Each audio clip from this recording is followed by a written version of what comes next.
اعوذ باللہ من الشیطان الرجیم بسم اللہ الرحمن الرحیم اشہد ان لا الہ الا اللہ واشہد ان محمدا عبدہ ورسولہ اللہ اکبر استغفر اللہ رب زدنی علما رب زدنی علما رب زدنی علما رب اشرح لی صدری ویسر لی امری واحلل عقدۃ من لسانی یفقهوا قولی الحمدللہ رب العالمین والصلاة والسلام علی رسول الکریم درود شریف سب پڑھیں.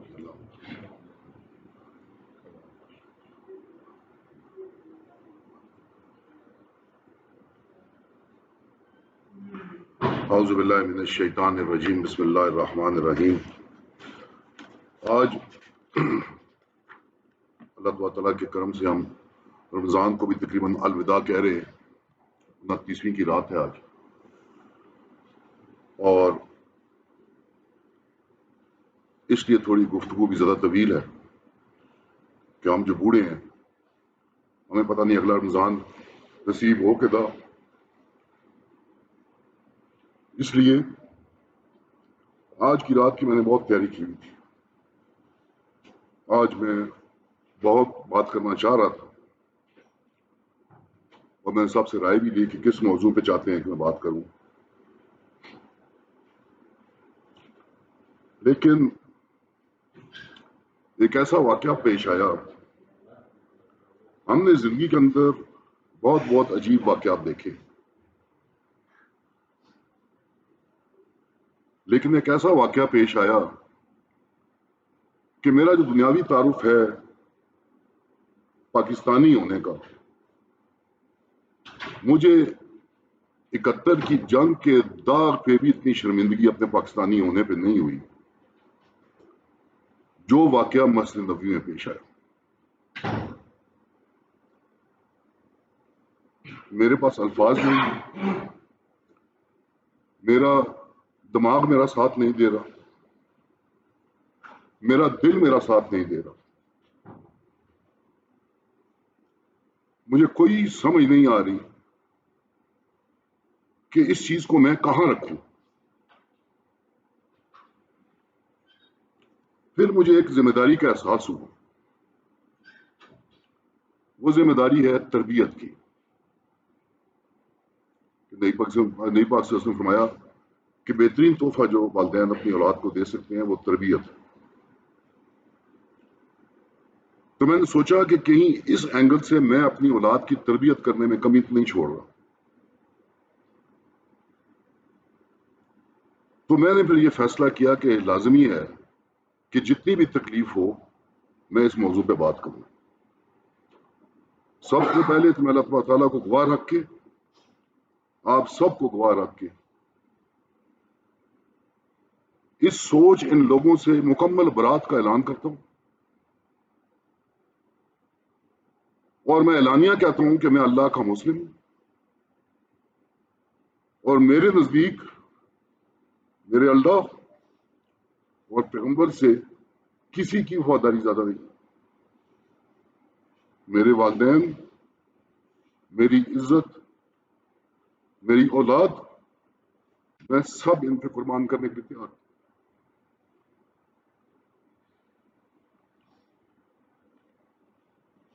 بطور پاکستانی مجھے بہت شرمندگی ہوئی. پھر میں اس واقعے کو غور سے دیکھا. تمام تکلیف کے باوجود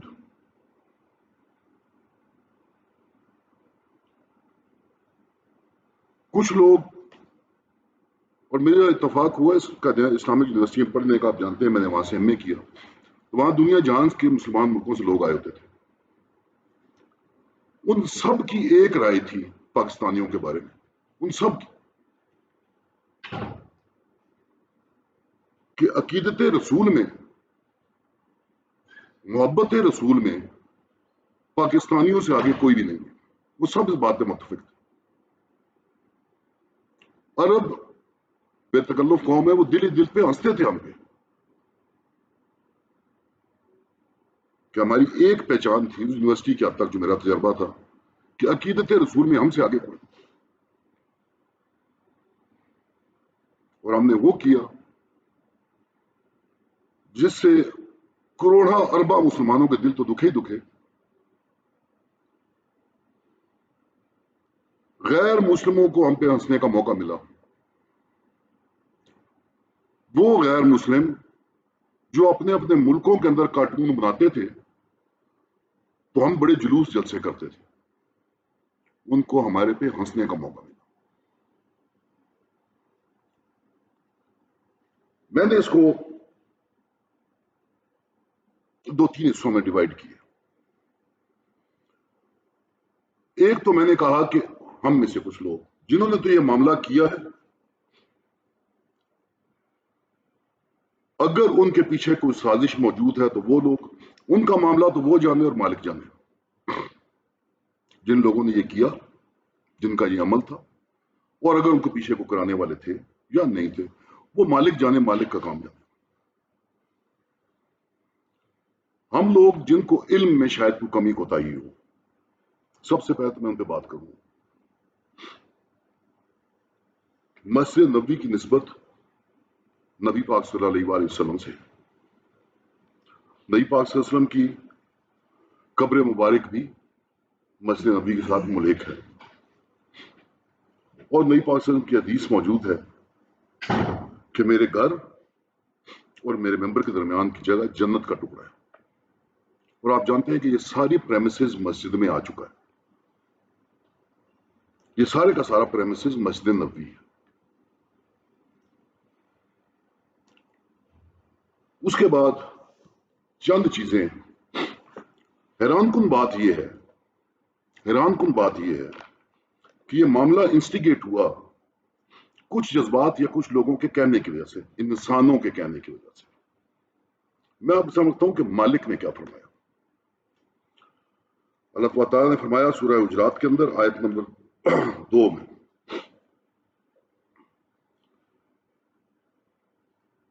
اے ایمان والو، اپنی آوازیں نبی کی آواز سے بلند مت کیا کرو،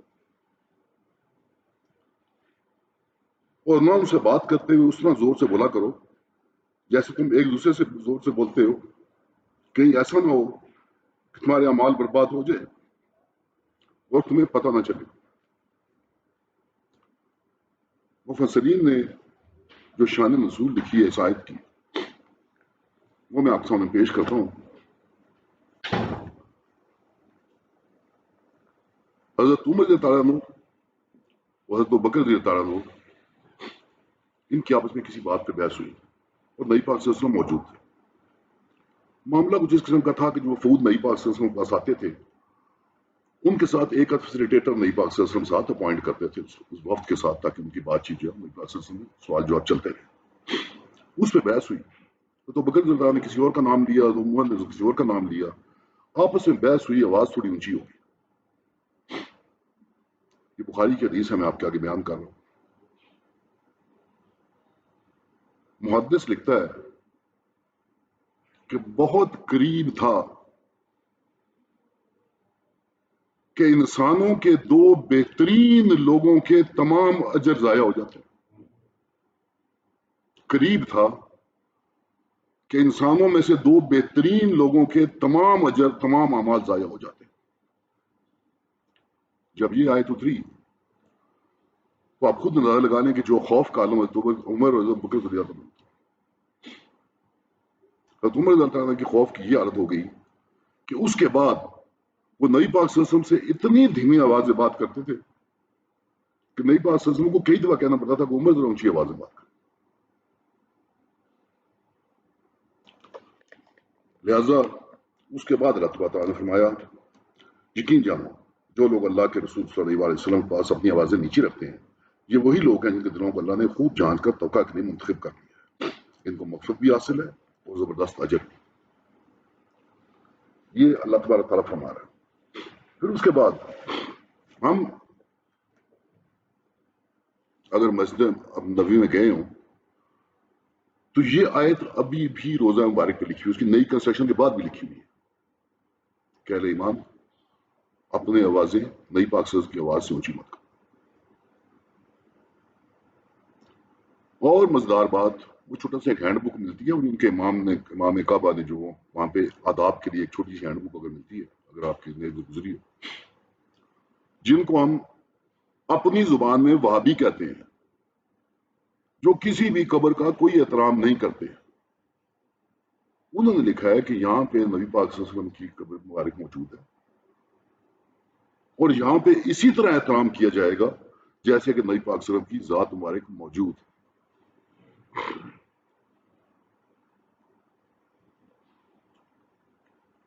جو لوگ تو اس چیز کا علم نہیں رکھتے، ہماری زندگی، ہماری عزت، ہمارا مال و دولت، ہماری اولاد بے معنی ہے اگر ہم نبی کی عصمت کی حفاظت نہیں کر سکتے، اگر ہم اپنی اولاد کو نبی کا مقام اور مرتبہ نہیں بتا سکتے، ہم کو جو کچھ دنیا میں حاصل ہو رہا ہے، اور اگر قیامت والے دن ہم بخشے جائیں گے تو اس نبی کے وسیلے سے، اس نبی کے واسطے سے، جو میں نے کئی دفعہ آپ سے عرض کی کہ ان کی زندگی پڑھے تاکہ آپ کو پتہ لگے کہ اس پیغمبر نے ہمارے لیے کتنی تکلیفیں اٹھائیں۔ اگر آپ کو نبی کا پروٹوکول پڑھنا ہے، سورہ فتح، سورہ محمد، یہ تفصیل سے پڑھیں تاکہ آپ کو اندازہ ہو کہ پیغمبر کا پروٹوکول کیا ہے۔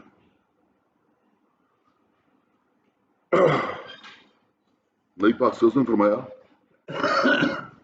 کہ ایمان کی نیت سے، اس کے کیا کہہ لیں آپ اس کو، مفہوم حدیث کا اس طرح ہے کہ اجر کی نیت سے صرف 3 مسجدوں کی طرف سفر کرنے کی اجازت ہے: اللہ تعالیٰ کا حرم، خانہ کعبہ، مسجد نبی اور بیت المقدس۔ کہ اگر تم اجر کی نیت سے سفر کرنا چاہتے ہو تو صرف ان 3 مسجدوں کی طرف سفر کرنے کی اجازت ہے۔ میں بطور مسلمان آپ سے ویسے ایک سوال کرتا ہوں، کیا کسی بھی مسجد کے اندر اس طرح کی بیہودگی کی اجازت ہے؟ کسی بھی مسجد میں اس طرح بیہودگی کی جا سکتی ہے، اس کا پریمیسز ہو یا پریمیسز نہ ہو؟ وجہ یہ کہ نبی پاک صلی اللہ علیہ وسلم کی ذات موجود ہے۔ میں پھر آپ سے یہ کہتا ہوں کہ میں گواہ رکھ کے یہ کہہ رہا ہوں کہ میں اللہ کا مسلم، اللہ اور اس کے رسول کا وفادار، اور مجھے اس سے زیادہ شرمندگی اپنے پاکستانی ہونے پر کبھی نہیں۔ اس کے بعد دو بندوں کو دیکھا تو وہ آپس میں بحث وبحثہ کچھ اونچی آواز میں کر رہے تھے مسجد نبی کے اندر، مسجد نبوی کے اندر۔ تو تمہیں جانا کسی کو بھیجا کہ ان کو بلا کے لاؤ میرے پاس۔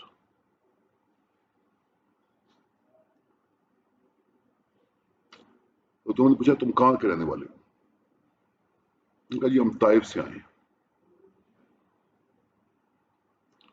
انہوں نے کہا اگر تم مدینہ کے رہنے والے ہوتے تو میں تمہیں کوڑے مارتا ہوں۔ تمہیں شرم اور غیرت نہیں ہے اس صاحب قبر کی؟ تم اس کی مسجد میں اونچی آواز میں بات کر رہے ہیں۔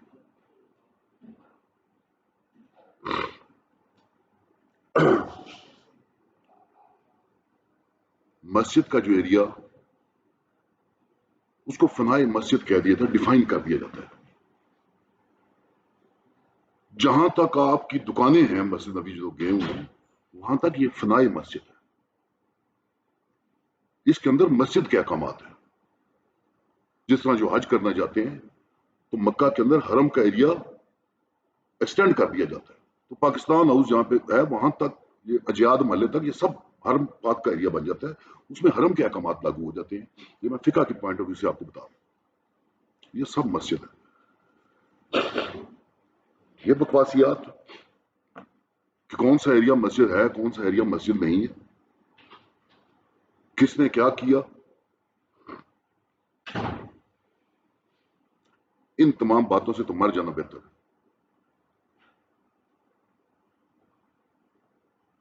پھر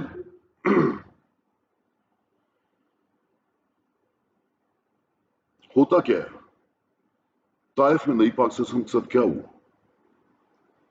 ایک بزرگ آدمی 40-42 سال اس کی عمر، شاید اس سے بھی زیادہ، وہ ایک شہر میں جا رہا ہے اور کوئی غلط بات نہیں کر رہا، دعوت دے رہا ہے کسی بات کے اوپر، اور چھوٹے چھوٹے بچے اس کو پتھر مارنا شروع کر دیتے ہیں۔ اور اس شہر کے بزرگ بیٹھ کے تالیاں بجا رہے ہیں. اللہ فرماتا ہے کہ شیطان ان کے برے کاموں کو ان کی آنکھوں میں خوبصورت بنا دیتا ہے. ہمارے یہاں بھی کچھ لوگ تالیاں بجا رہے ہیں. یہ تاریخ میں پہلی دفعہ نہیں ہوا. پھر اس کے بعد حضرت ابراہیم علیہ السلام نے اپنی قوم سے ایک بات کی. میں نے وہ حوالہ ڈھونڈ کے رکھا تاکہ سند رہے.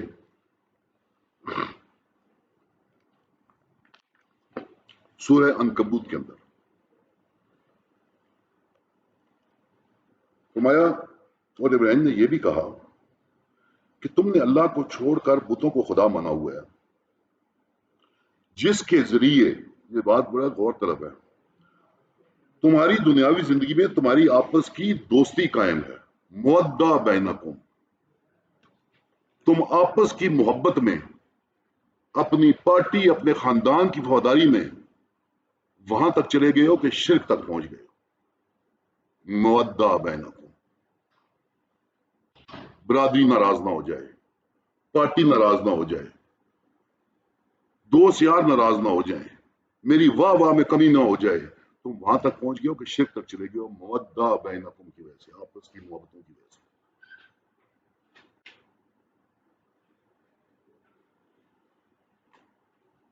میں اپنی ذات میں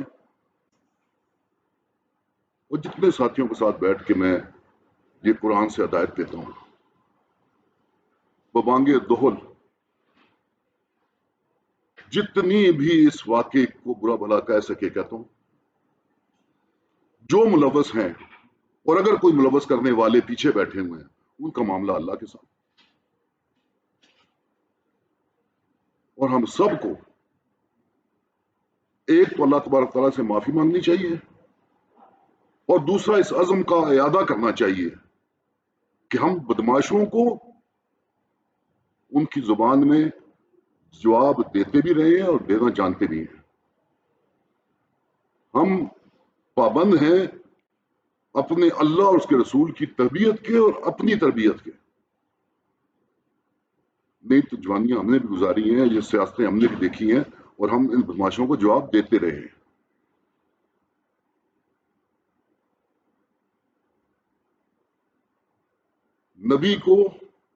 نبی کی ذات کو تختہ مشق نہ بنایا جائے.